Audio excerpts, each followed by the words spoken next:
So now it's just a question of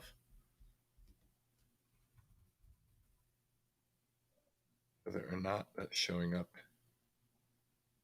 in the live stream. But I don't see it. So let me, it looks like we have some viewers. Oh, excellent.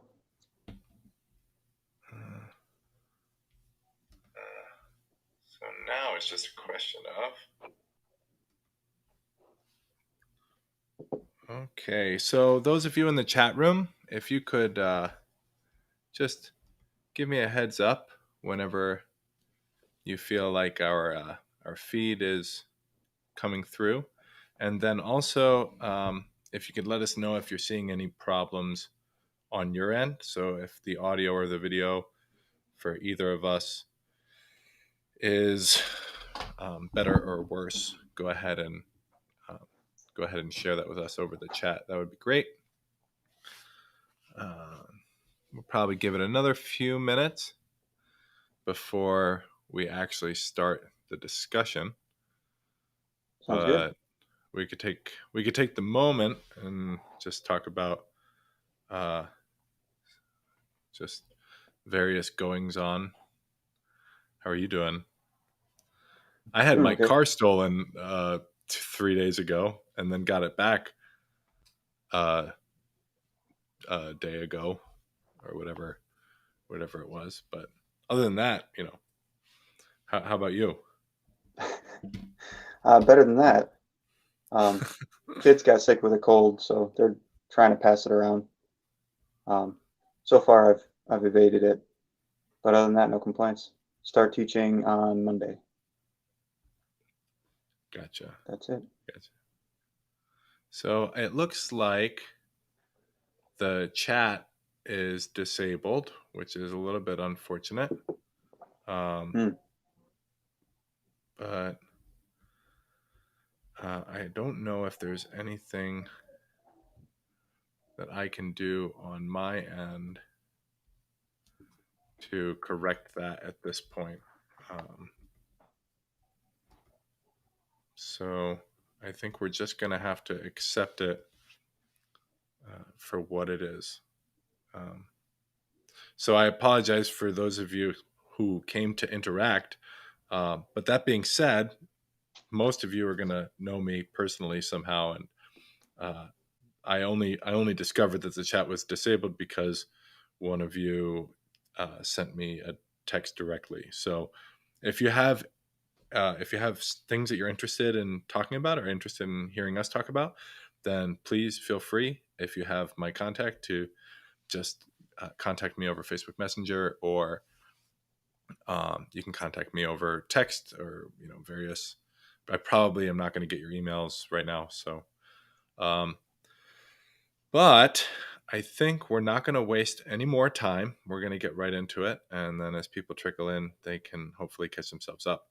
Otherwise, the video will be uploaded, or it'll be processed and posted on YouTube later for further viewing. So, okay, here we go. So, my name is James Riley. I am the. So just adjust my camera here. There we go. Perfect. My name is James Riley. I'm the principal instructor at the Goliath Historical Fencing Academy here in Wisconsin.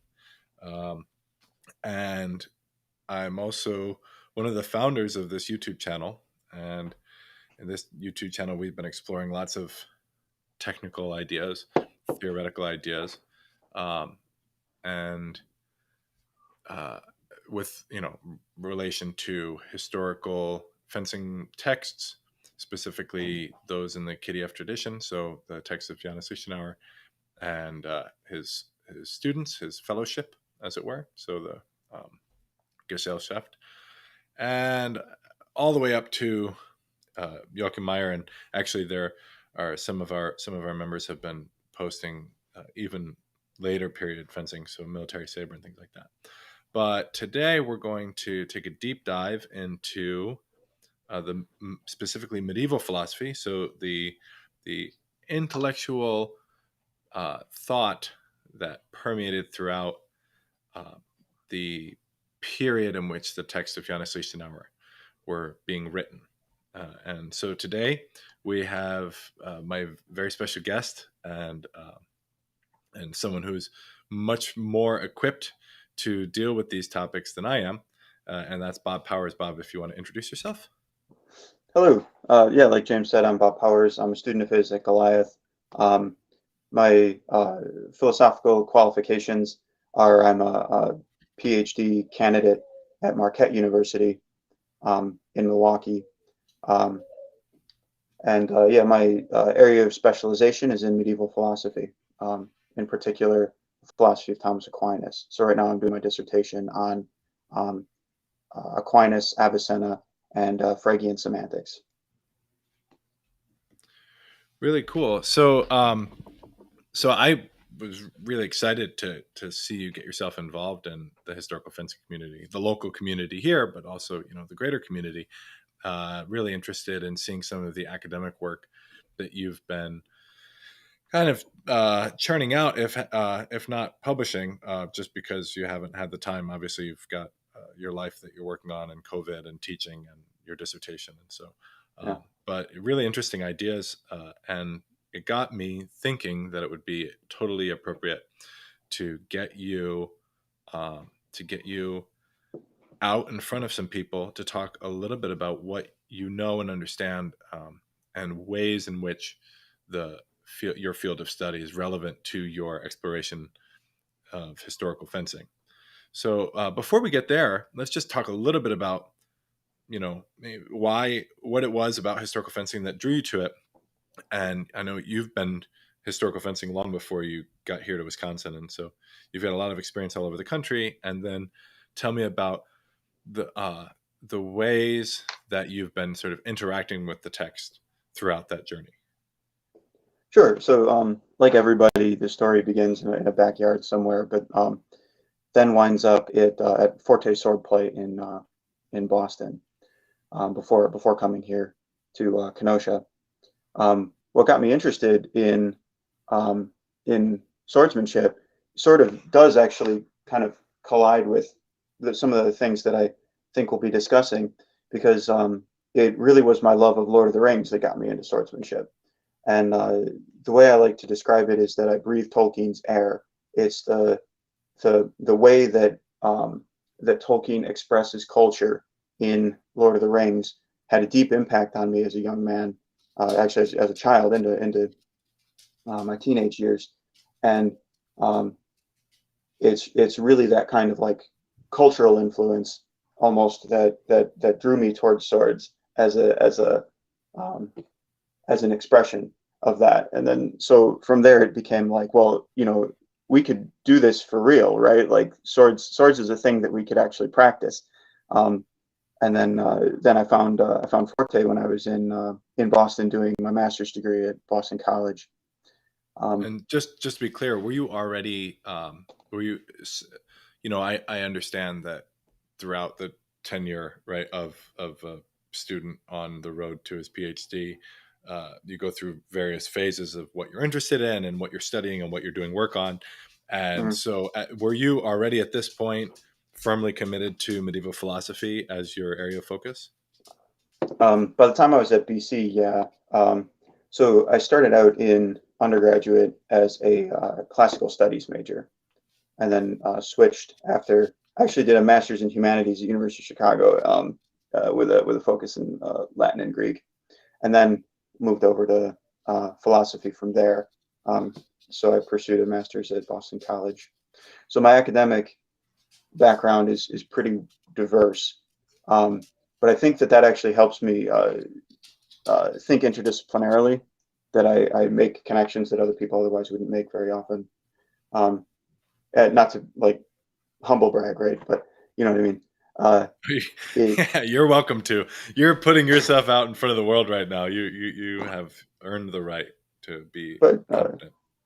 Just to speak of qualifications, right? So like coming from a mixture of like a literary background, but also historical, working in other languages, these things all intersect when you talk about historical swordsmanship. So there's a lot of disciplines that we're all adding bits to this giant puzzle, or like threads to this giant tapestry, or however you want to think of the metaphor, to help us recreate whatever this is when we talk about KdF or swordsmanship. So I think that having that kind of cross-disciplinary background is helpful. And then eventually, yeah, Aquinas got a hold of me and sort of brought me kicking and screaming into philosophy, which was great. Yeah. I'm curious if there was a particular experience that you had, or is it just something that you gradually sort of came to terms with? Yeah. So I was in doing my master's degree at University of Chicago. They had like a general course for the humanities, because my degree was in the humanities, and I was supposed to be reading Hegel, which you'll probably get a kick out of. Instead of reading Hegel, I started reading Chesterton, and Chesterton wrote a book on Okay. St. Francis and a book on Aquinas, and then Yeah. reading Aquinas brought me to the source material and started me thinking in ways that resonated with me, probably again because I had these roots in Tolkien, that thinking in Chestertonian terms and thinking in Thomistic terms just started to resonate. Yeah.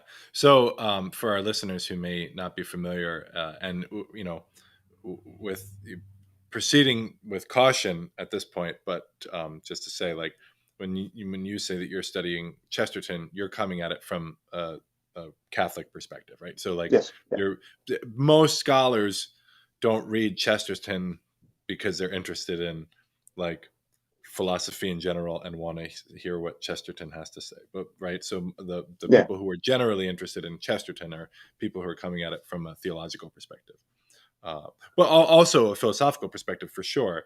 But I just that's going to inform, or at least how do you think that it does inform like your sort of roots in Catholicism, assuming that you do have deep roots in Catholicism that informs your perspective and your philosophy and the way that you engage with the historical fencing texts. Are they there, or what am I? How far off am I with that? Yeah, probably. I mean, like I said, I happened upon Chesterton. It was not something assigned. It wasn't work I was doing. It was something that sort of just entered um, into my awareness. So I started reading stories by him and essays by him and that sort of thing. And the Catholicism, again, because of Tolkien, it's sort of unavoidable if you're going to take Tolkien seriously, that eventually you're going to have to come to face with Catholicism. So if you take him as a worldview, and the underlying philosophy of these things that we're talking about, whether it's Tolkien, whether it's medieval society and swordsmanship, whether it's um, uh, medieval philosophy, you have to be able to take seriously the religious framework, the religious mindset.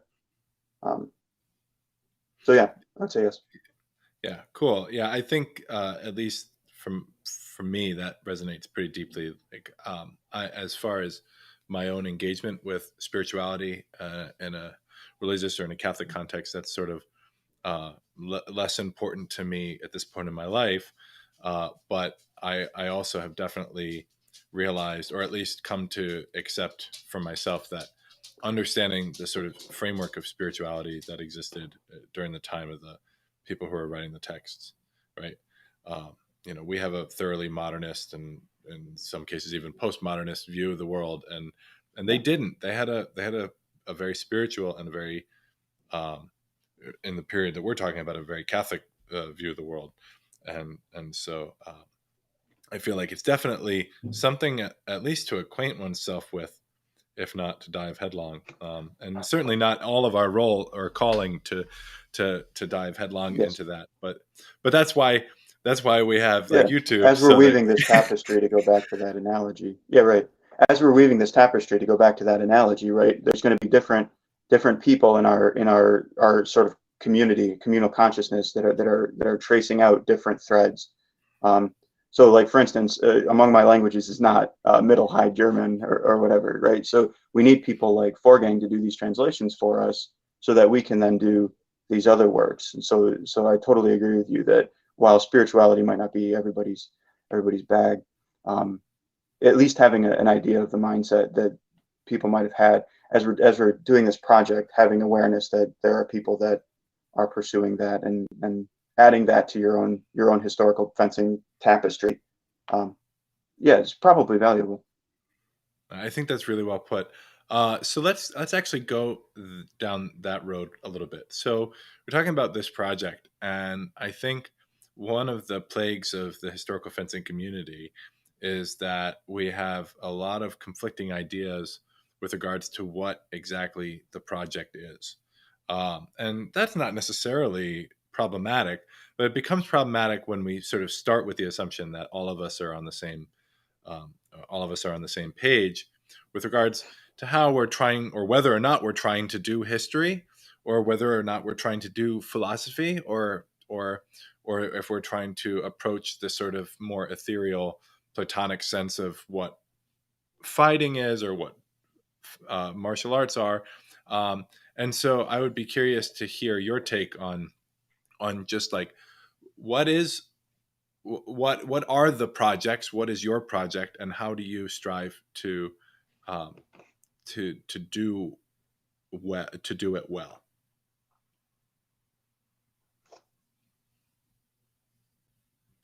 It looks like So there's I'm a sorry, bit but of there was a lot of cutting out during that question. So I apologize. I okay. missed No, that's 90% of okay. what was just. Okay, I so apologize. I guess hopefully the video caught that, so when it uploads again, uh, people will hear the question. But I'll just ask you, what is your project, uh, in contrast to other, others of us, and how do you strive to do what you do well? So from a historical fencing perspective, I take it. Yeah, and just like, Yeah. so the HEMA community has a lot of different ideas about Right. what, what we're doing, and I guess, you know to try and make it as succinct as possible, where do you see your place in terms of this greater project, and how do you strive to do it well?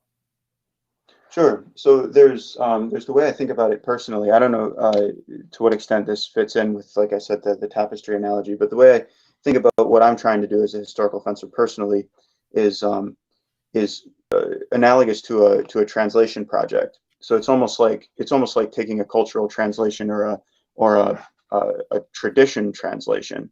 So in the same way, like I mentioned, Forgang translates things for us from German into English, so that we can begin to understand what's going on in these texts. In the same way, we have to, or it's beneficial for us to translate some of these cultural pieces and mindset pieces, in order to understand what's going on in the text.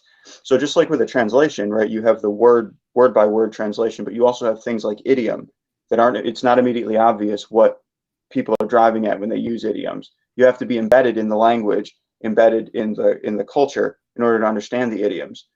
Similarly, when people are using these analogies, or they make philosophical references, like Dobringer makes philosophical references, you need to be able to put yourself in the conceptual frameworks and cultural frameworks in order to understand what it is they're trying to say.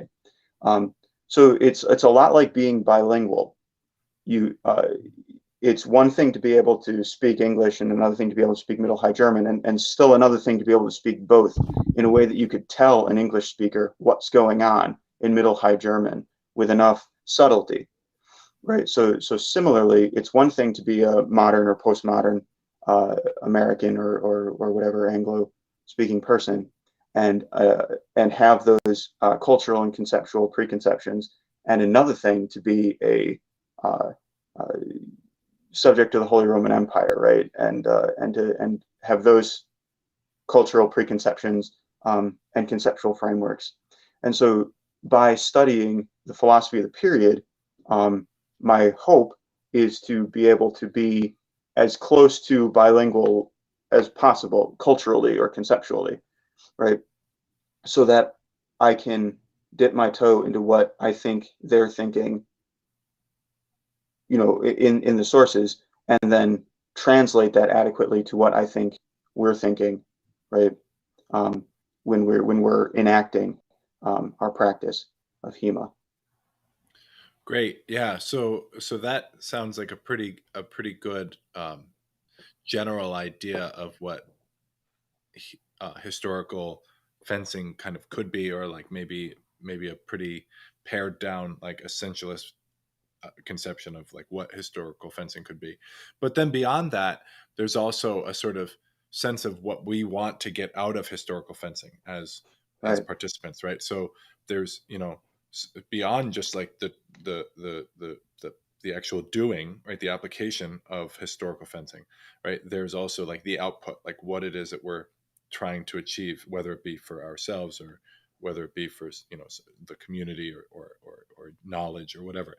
So I guess what I would be curious is, and well, so I guess there's some perspectives where it's like our goal is to translate, right, so that we can give an accurate depiction of what we're seeing historically, right? So like we can give Right.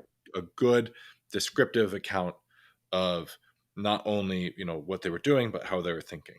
And then we also have we have a totally, probably the other end of the spectrum, like the other furthest extreme, which is this idea that what we're trying to do is take maybe the universal application or the relevant application of historical fencing from a modernist perspective, right, and see like what value or what use our understanding of the texts have for our goals, for our relevant goals in our contemporary context.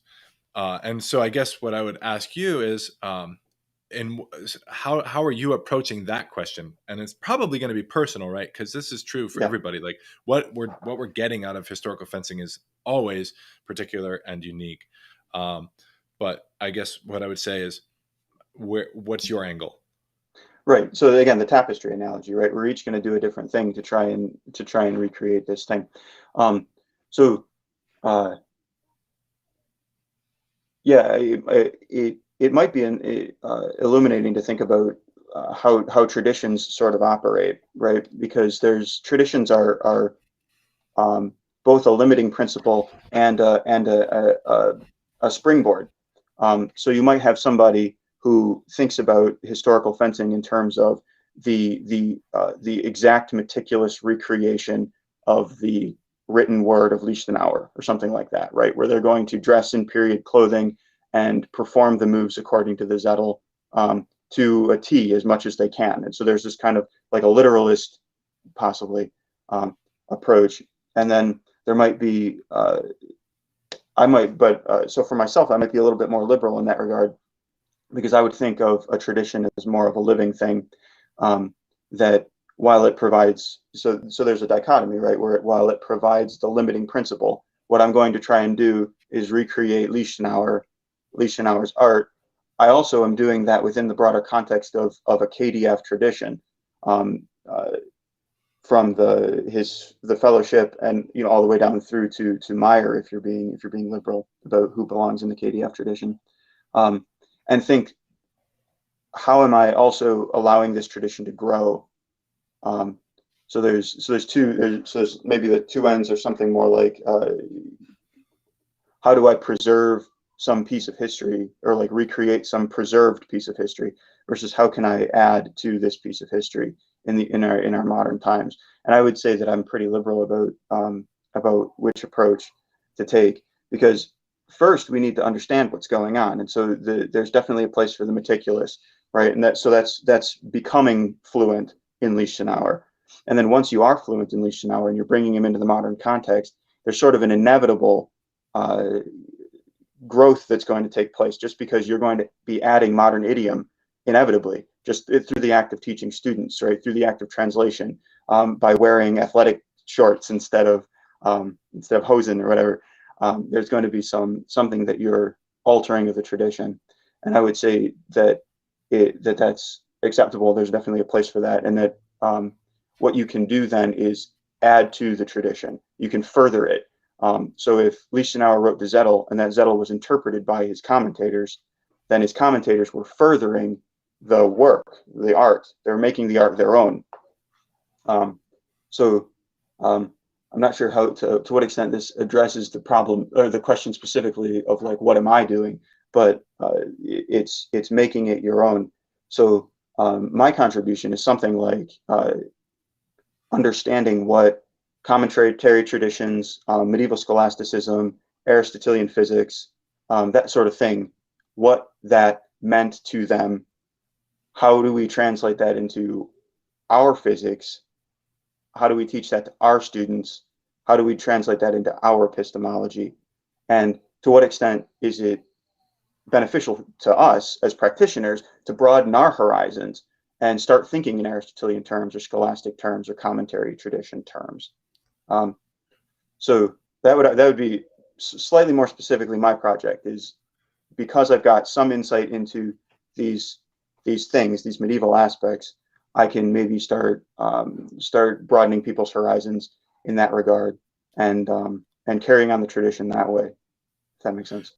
Yeah, that's really great. So actually, you hinted at something in your sort of explanation there that I think is worth looking at in a little bit more detail. So this idea that that there is a tradition here, you kind of conceive of it as a living thing, but that in and of itself is an application of your sort of your own Bob Powers medieval medieval framework, right? Your methodological Right. framework, right? So tell us a little bit more about that methodological framework. Why?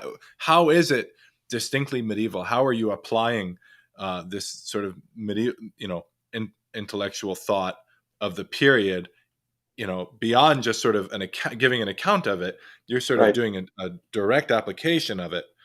So what was the sense of tradition and to the medieval mind? How did they conceive of the tradition writ large and their place within a tradition and their role, and sort of that conflict that we've discussed in the past between sort of fidelity to the tradition, but then sort of embedding yourself within a tradition, but then also innovating within in the tradition.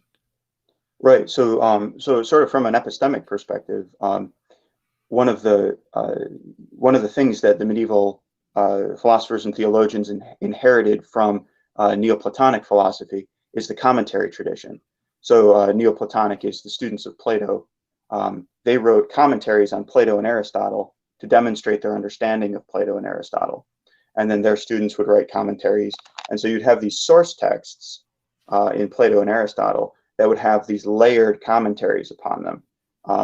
And the Christians started doing the same thing, such that by the time you get to medieval theology, the way that you demonstrate your mastery of medieval theology is through commentary on the sentences of Peter Lombard. So this should strike us as familiar that there's also a commentary tradition on the Zettel in KdF. So you get these people that are interpreting the Zettel for us through these glosses. And so as time goes by, different techniques are added to the framework, different mental frameworks in the case of Dullbringer are added to the framework, different mental frameworks are added in the case of Meyer to this framework of the Zettel. And so the tradition is a limiting principle, but it's also an expanding principle, because while it's limited by the source text. So if you're going to be a master of theology, you have to comment on the sentences of Peter Lombard. And so that dictates to a certain extent what you're going to say topically. You kind of have to relate it back. But then also, quite often, the commentators would veer off in their own directions, and that's where they would make innovations. One notable example of this is Aquinas' commentary on Boethius' De Trinitate. So Boethius wrote a book on the Trinity, and Aquinas did a commentary on it that was all about the division of the sciences. So you have this book about the Trinity, and instead of writing about the Trinity, which would be an interesting topic for Aquinas to write about, he writes about the division of the sciences into physics, metaphysics, and mathematics. So again, with the Zettel, there's a limiting principle, but there's also room for expansion. And that comes from... I'm sorry. So it's your perspective that, you know, the people who are writing the glosses and the people who conceived of themselves as being a part of this tradition, right, had uh, this sort of cultural, uh, uh, what's the word I'm looking for? I don't want to say, I don't want to use the term baggage for lack of a better term, right? So Sure. this Yeah. cultural baggage of like, this is how we did intellectual thought, right? This is how we apply. This is how mastery is demonstrated Right. Okay. Yeah. epistemically. Also, Yeah. so that's interesting too. Quick question, maybe it's tangential, but mastery exists in lots of forms in the medieval period, and obviously you have being a master, but being an intellectual, right? Mhm. How is that different than being a master of the mechanical arts, or like, uh, was there a difference in terms of the way that someone was approaching mastery as an architect, or like whatever? Yeah, so that's sort of pushing the outer limits of my area of competency, right? So from the philosophical and the practical point of view, I could sort of speak on mastery in ethics, theology, philosophy, that sort of thing. But speaking on mastery in the like a what am I saying? The Cartography, whatever, and Yeah, navigation. whatever it is, right? I was trying to think like how would a like a burger in their particular guild demonstrate mastery of whatever it is. If you're talking about like the time period for Meyer, I that's outside of my area of Sure, sure, expertise. sure, sure. So but I could say that epistemic mastery was demonstrated through a commentary tradition. So like, how do you know that you understood or how do you demonstrate that you understand Aristotle? You write a Mhm. commentary on Aristotle. How do you demonstrate that you understand theology? You write a commentary on the sentences of Peter Lombard. How do you Right, demonstrate that you understand fencing? Maybe it's the case um, that you write a commentary on the Zettel. right. I appreciate your precision there. Um, okay, yeah, really great stuff. So then, all right, yeah. So I guess I have another. I guess I could go all sorts of directions with this. You've given me so much room. But let's go to scholasticism and talk a little bit about the scholastic project, in particularly. So, there's a commentary tradition, which is, a sort of a mode of intellectual inquiry, right, that exists in the medieval period that the scholastics were engaged with, and that Mm-hmm. apparently or potentially the writers of the glosses of the Zettel are engaged with, right? Right. But then also there's the scholastic project. So can you talk a little bit about what that is? Um, so uh, yeah. Roughly speaking, I mean, it sort of depends on the time period what you would say the scholastic project is, because it's sort of a general term for. So even the word scholastic, it comes from the schola, which is just the choir. So it's the way that clerics were educated in the Middle Ages. So and so cleric had a religious connotation, and that would sort of be like our pre-med, pre-law, uh, pre-theology type of education. Um, so that would be a sort of umbrella term for scholasticism.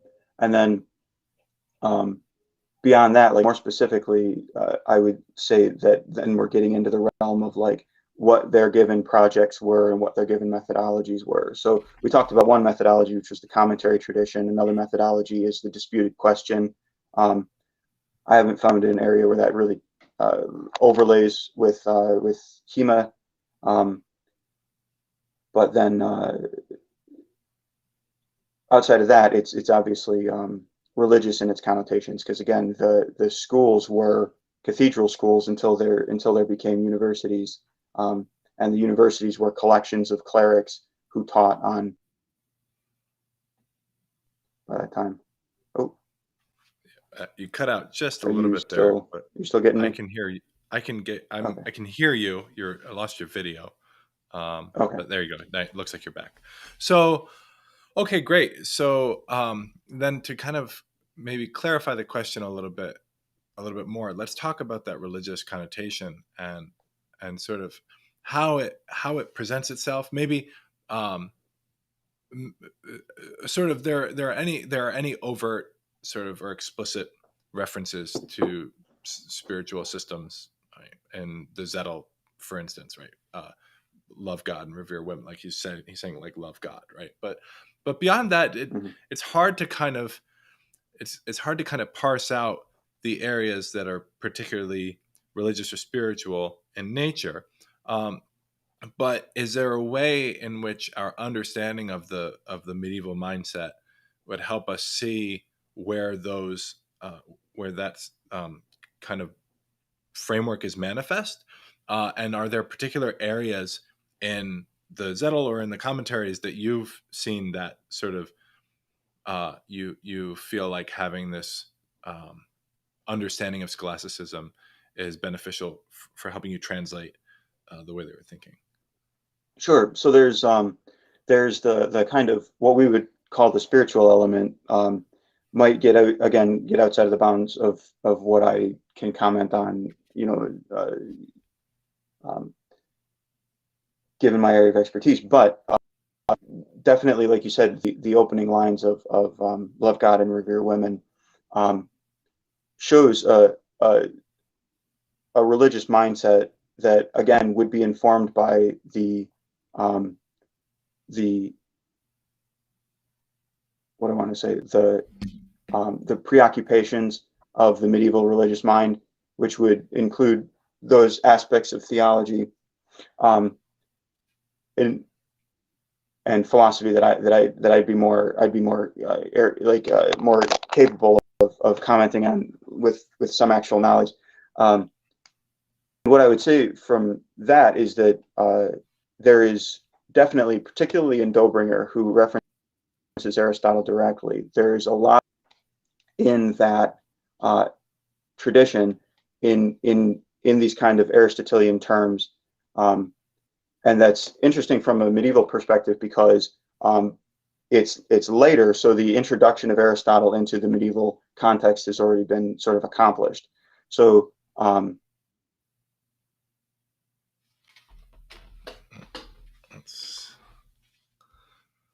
So we'll see how much of that we lost from Bob, because it looks like Bob is poor Bob is going to have to repeat everything that he just said. He'll probably sign back up. There he is. I apologize for that. No, that's good. Some kind of connection problem. We didn't catch any of that, so sweet. So basically, so you're talking about Dobringer and how Aristotle is present, and that's interesting because it's later in the medieval period. And go ahead. Yeah. So in the time where I'm sort of an expert in is this time period of this translation of Aristotelian science, which is to say Arabic science, into the Latin speaking Western Europe. So there's a period of resistance, and I hope we don't lose him again. I got you back. Okay. There's a period of resistance. So when the Arabic language commentaries of Aristotle start crossing from Spain into France, into the University of Paris, there's several camps that emerge. There's a kind of traditionalist Augustinian Platonism. Oh my goodness. Okay, so this is really, we're just now getting into the weeds of what's going on here. I'm so sorry about this. It's pretty hilarious because we've gone 40 minutes at this point. We're just now getting into the weeds of what we wanted to talk about today, and this is when the connectivity issues seem to be cropping up. But naturally, really, and I'm like more and more interested every time you drop off. Well, you always leave them wanting more. Yeah. Okay. All right. So tell me. All right. So there are multiple camps. Here we go. Right. Yeah. So basically, what I would tell my students, right, is that if you wanted to find the most intelligent man in the world in the period just before Aquinas, you would look in the Arabic-speaking world, or in China. There's a possibility, right?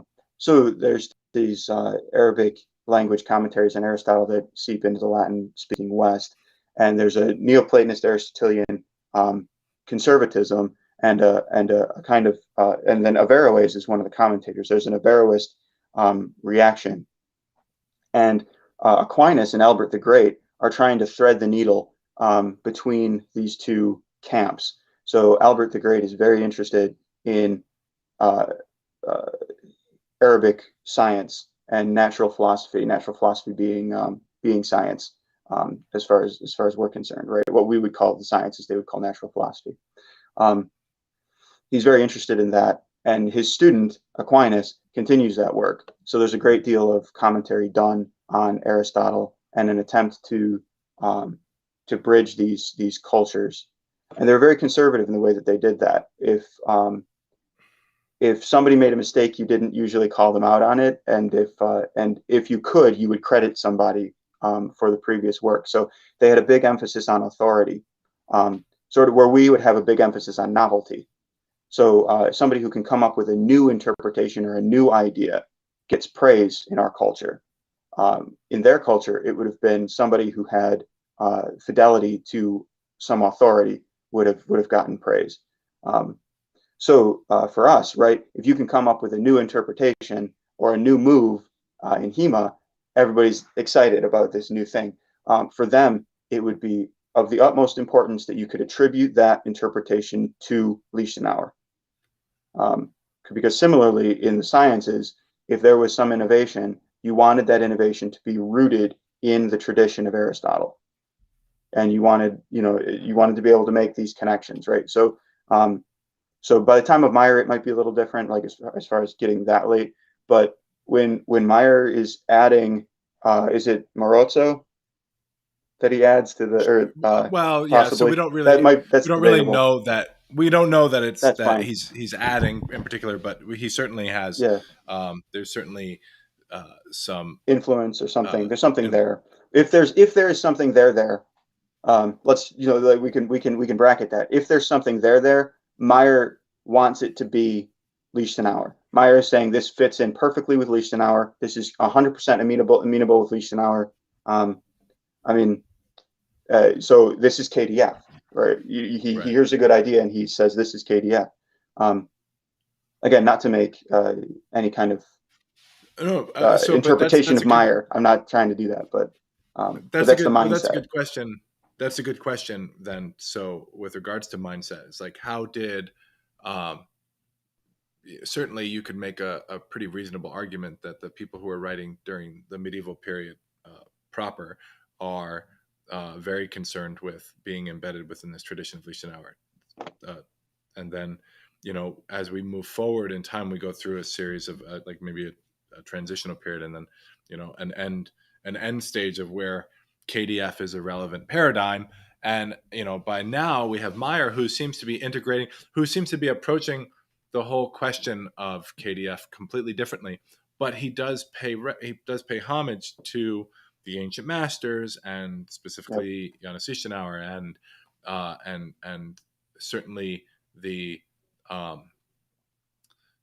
sort of the theoretical framework, or at least he references the terminology. There's a shared language, and Yep. potentially a shared theory. And so, how do you what's your perspective on Meyer? Do you think that he viewed himself as being firmly embedded within the tradition? You already kind of made your case that you feel like he probably did, but at the same time, he is in a different like there's become an intellectual revolution already Yeah. now, right? And not Yeah. only an intellectual revolution, but a theological revolution, right? Absolutely. And Yep. so, yeah, so I like would say there's that's exactly right. So he's a transitional thinker between two different conceptual frameworks. The how I described it was there's the conceptual framework of virtues in the Middle Ages it's transferred into this. So qualitative thinking gets transferred into quantitative thinking by the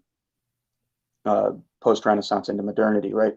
So it's probably, I mean, I would say this, it's probably not a coincidence that he's dated very near the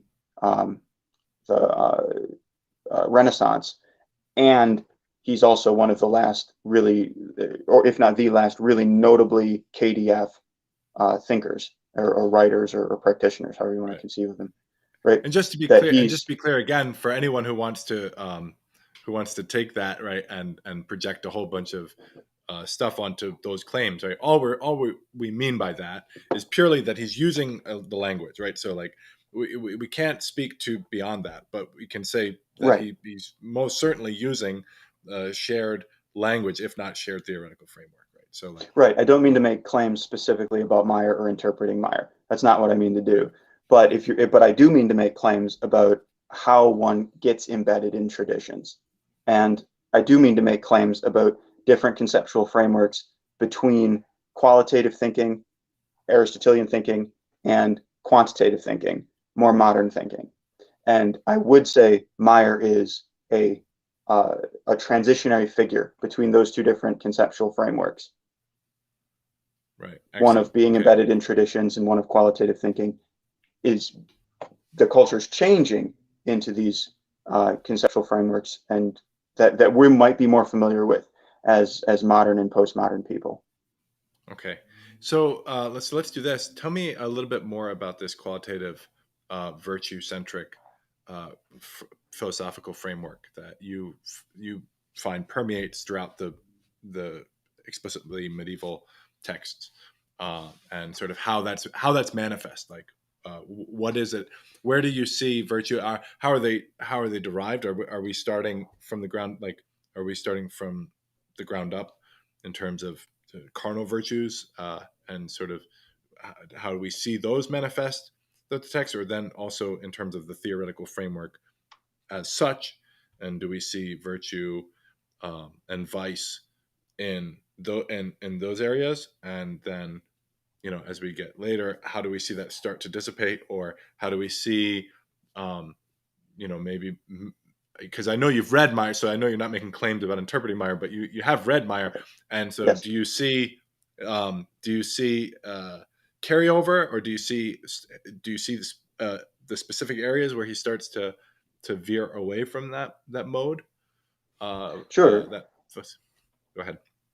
Yeah. So to begin with, the idea of thinking in terms of quality and thinking in terms of virtue is interesting in and of itself, because what that is a conceptual framework translation that we as modern people would have to make.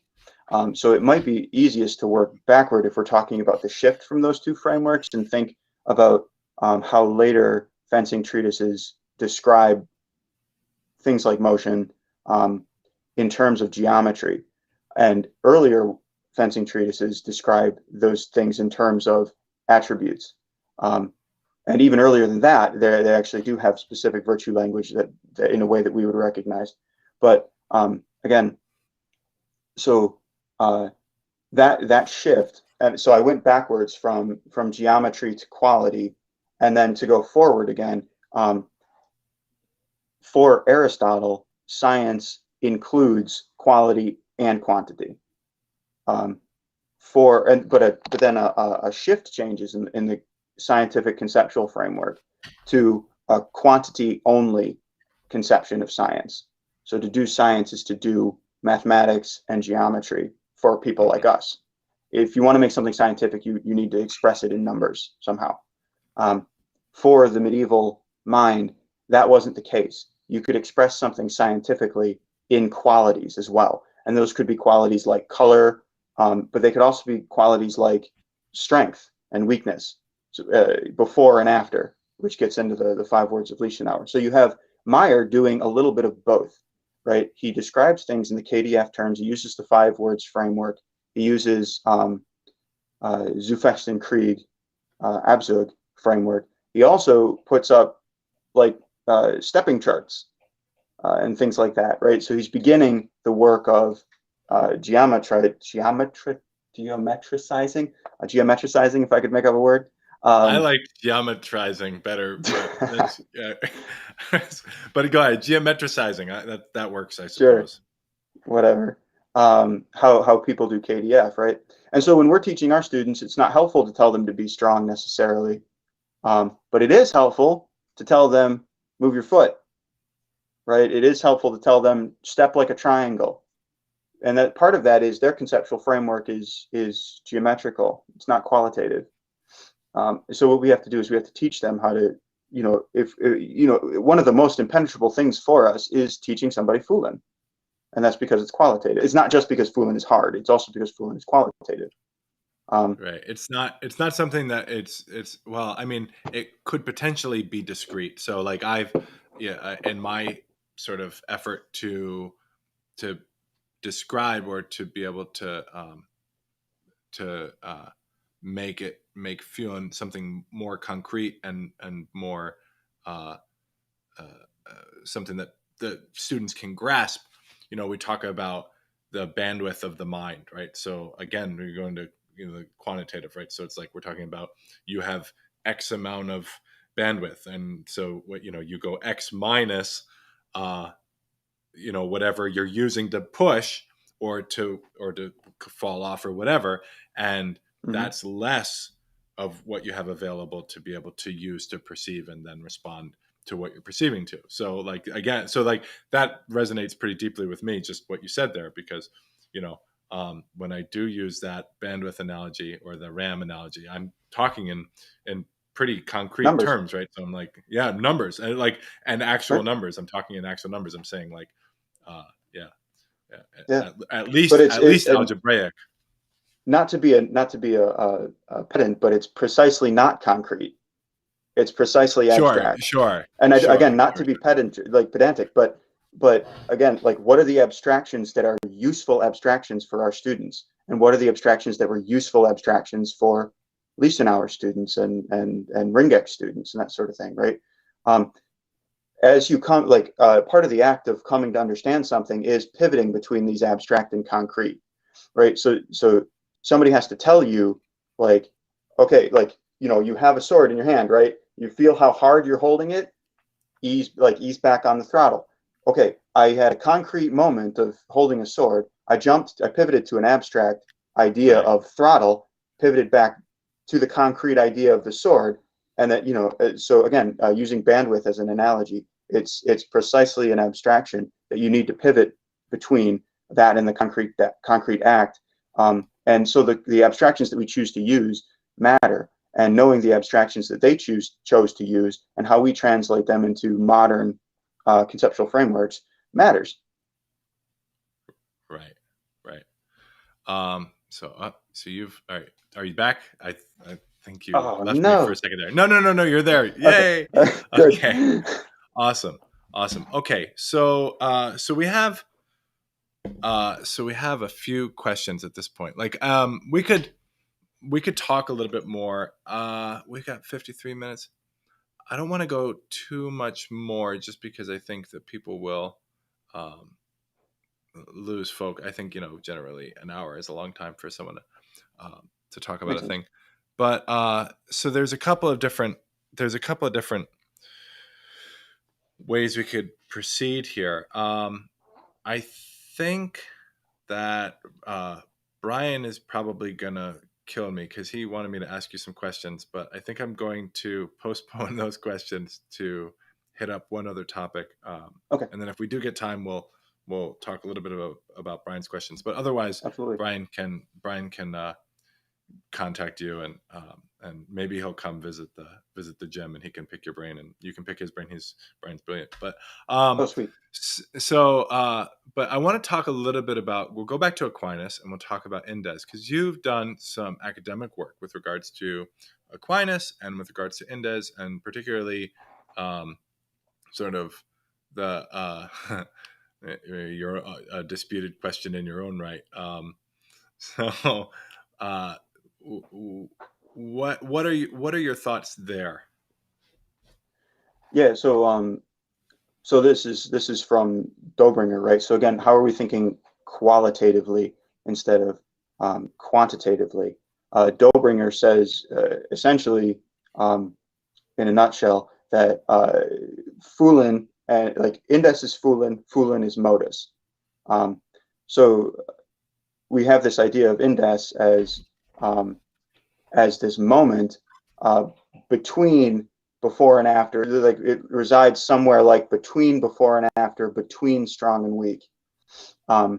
that there's this instantaneously, and whatever that instantaneously is, the ability to perceive that is the ability to feel, right?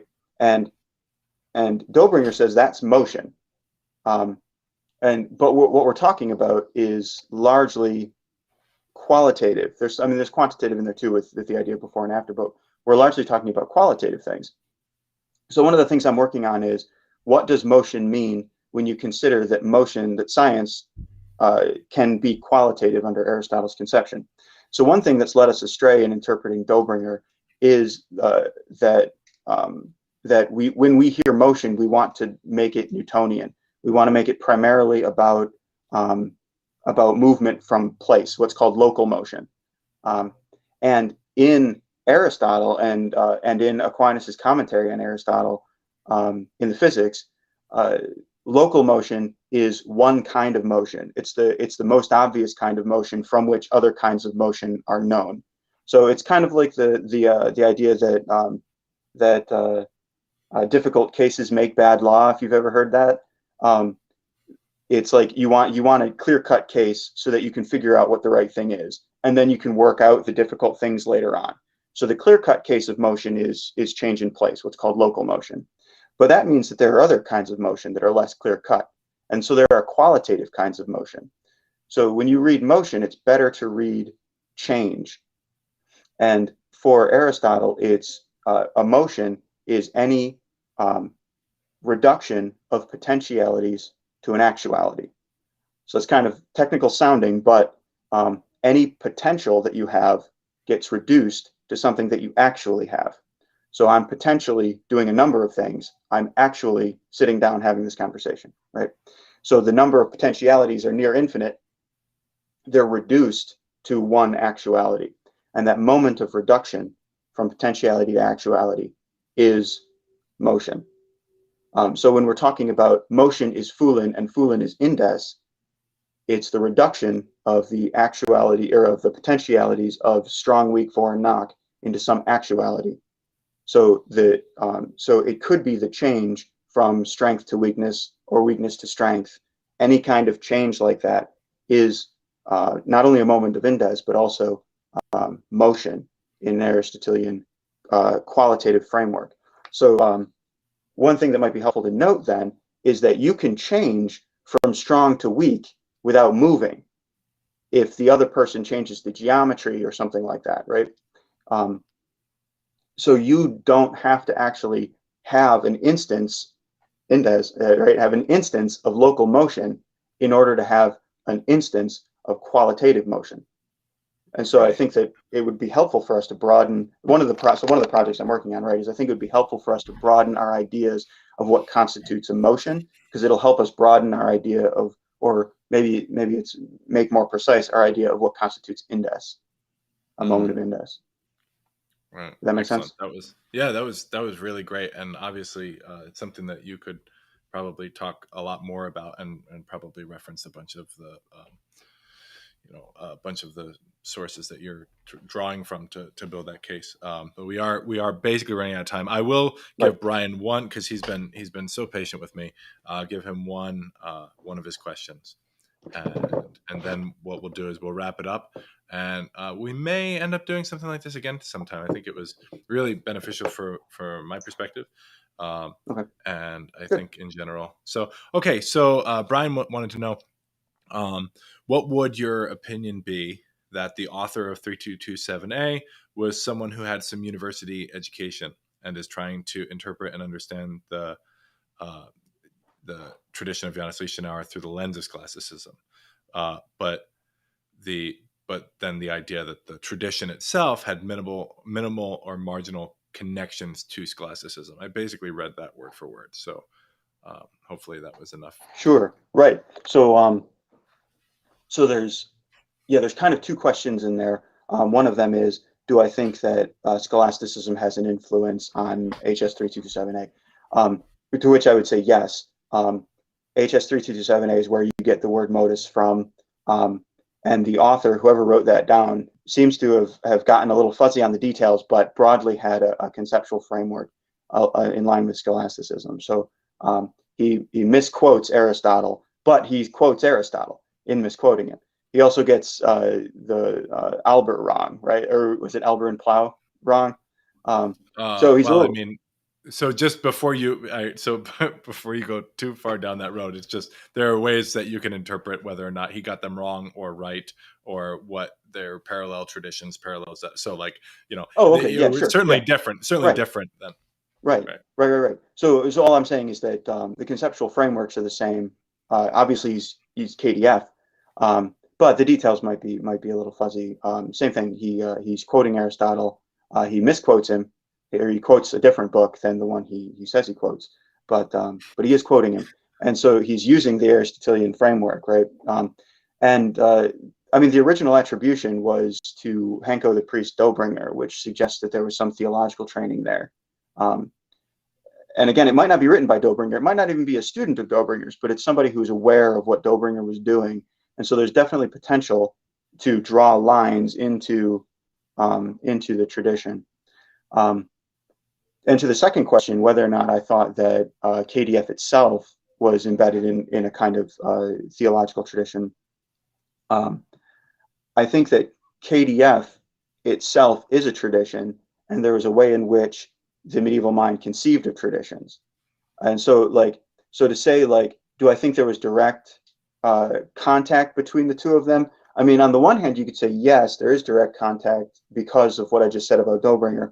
On the other hand, you could say there sort of doesn't need to be any more than that in order to say, like, this might be a useful hermeneutic, right? If we look at it as a tradition, the way that they conceived of other traditions might be enlightening for us. So I would say that the connection might be tenuous, but it's there, and it's at the very least a useful Right. intellectual endeavor for us. And certainly, like, the mode of inquiry, as you kind of already described, right? So, like, they're very clearly, they're this exercise doesn't just manifest independently of what all the other intellectual inquiry that's going on in Europe Right. in the medieval period, right? So, like, it's very clear that there are varying degrees of of influence along, like, all sorts of, like, a very multi-dimensional space, right? So, like, there's you know there are are an infinite number of dimensions in which something could be considered more or less scholastic, more or less embedded within the commentary tradition that was sort of um, that permeated throughout intellectual inquiry in medieval Europe, right? There's, like, all sorts of dimensions in which it could be varying degrees of more or less a part of that, right? And so, like, it's clear that you know, at least in um, it's clear that there are definitely, like, it definitely is reflective of the mode of intellectual inquiry that permeates throughout the geography, right? So, Yeah. like, And again, just to again soften the claim, it's extremely likely that because they're sort of swimming in this water, that they would get wet with it. So you have the Zettel, and the Zettel is deliberately opaque, and then you have the students of the Zettel who are elaborating on the Zettel, and it's a question of why do they do that? If something was intended to be opaque because it was a secret art or something of that nature, why did his students then immediately say, oh, and this is the secret? Um, why write that? And obviously part of that is to elaborate on it. Okay, well, we got to actually explain this thing, right? And so I don't mean to step on anybody's toes as far as, like, pursuing that avenue, that thread in the tapestry, but another piece of this could possibly be that since they're operating in this Aristotelian framework, at least in the case of Dobringer, one piece of that might be that in order to demonstrate mastery in these other domains, one needs to write commentaries. So one motivation might be, hey, in addition to we need to elaborate on this super opaque Zettel because people aren't getting it, it also that's what masters do, and that's how people teach things to students, is through commentaries. You get up, and the commentaries in the philosophical tradition are literally divided into lectures, which just means reading. You'd get up and you'd read a piece, and then you would give your commentary on the piece, and the students would take notes hmm. of the commentary. So So what were the masters doing? They were reciting bits of the Zettel and then explaining them. And this is a practical science, right? This is something that we're going to get up and move and do things to. But a piece of that is going to include what the same thing that's paralleled in scholastic thought: a lecture, a reading of the text, and then an elaboration, a gloss on the text. So you just like I had an aha moment, or maybe I'm just drawing. I'm seeing a potential connection, and I'm just curious how you would think about it. It's kind of off topic, but just like It's fine. is the is the homily, right, a vestige of that way of kind of you know what I'm talking about, like, so like Mm-hmm. the reading, the various readings, right? The first reading, second reading, and reading from the gospel, and then you have Yeah. the homily afterwards. Is that a vestige of this sort of way of engaging with philosophy and spirituality? Like, I don't know. It's just It's interesting the way that possible. you were. Like, so again, I'm not. This is a little bit on the boundaries of what I'm competent in, but liturgical studies is a sort of different thing.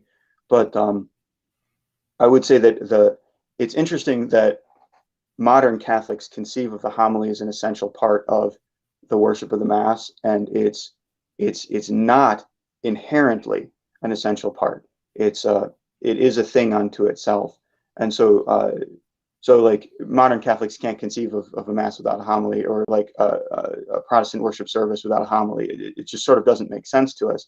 But in particularly in the Roman and the Orthodox rites, um, the Mass as a sacrifice, like with an altar and an offering and that sort of thing, um, uh, that's sort of one thing, and then homiletics is sort of another thing on top of that. So that's a probably a much more interesting and deep can of worms than we can really open just here. Yeah, But right. it's distinctly possible, and it's interesting that It it's was just, non-essential. yeah, at the very least, I drew on my own background and my own knowledge, and I saw an interesting connection there. So it helped me Oh yeah. understand what you were saying. It helped me understand what you're saying a little bit. Helped my translation project a little bit further along. But anyway, so look, we're basically over time. I wanted to stop about an hour in, and we're an hour and 7. We still have some viewers, so that's pretty cool. Thanks, guys, for hanging out, and I'm gonna edit this video as soon as I can and get it posted to the YouTube page for those of you who missed it. But it was a great time. Thank you very much, Bob, for Well, thank you, and help. thanks guys for watching. I'm sorry there couldn't be more interaction with the chat and that sort of thing. That would have been nice. Yeah. So that's on my end. I fully accept responsibility for that. I don't know how to work any of this software. But hey, I think we just did a successful live stream with the group chat, and so I'm calling that a win. All right. Sounds good. Take care, guys.